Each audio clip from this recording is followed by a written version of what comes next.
dahshatli Darknet saytiga kirib, o'sha qotil klonlarni yana chaqirib ko'ramiz. Video boshlanishidan oldin men sizlarga bundan oldingi qismda bo'lgan voqealarni eslatib o'tmoqchiman. Biz yana o'sha dahshatli Darknet saytiga kirib, qotil klonni chaqirdik. Lekin u klon o'rniga biz chaqirmagan klon kirib keldi. Va u klonning ismi Isabella. Va bizani hayron qoldirgan narsa, Isabellaning qo'lida Chico'ning ayiqchasi ham bor edi. Keyin esa biz mana shu ayiqchani olishga juda ham qattiq harakat qildik. Lekin Isabella bizga umuman u ayiqchani bermasdan Gambitni klonga aylantira boshladi. Va keyin esa biz Isabellani tutish uchun tuzoq yasadik. Va shu paytda podoldan Goblinni topib oldik. Va Goblin esa bizga hamma klonlar qo'rqadigan qizil boshchanoqni berdi. Va biz tuzoqqa tushmagan Isabellani shu boshchanoq yordamida qiynadik. Va keyin esa endi hammasi joyiga tushdi deganimizda, bizning tuzog'imizga umuman yangi klon tushib qoldi. Va bu klon kim?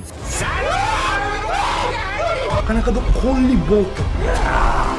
Yaxshi. Onaka. Darknet 6-qism. Klonlarning boshlig'ining o'g'li Pumba.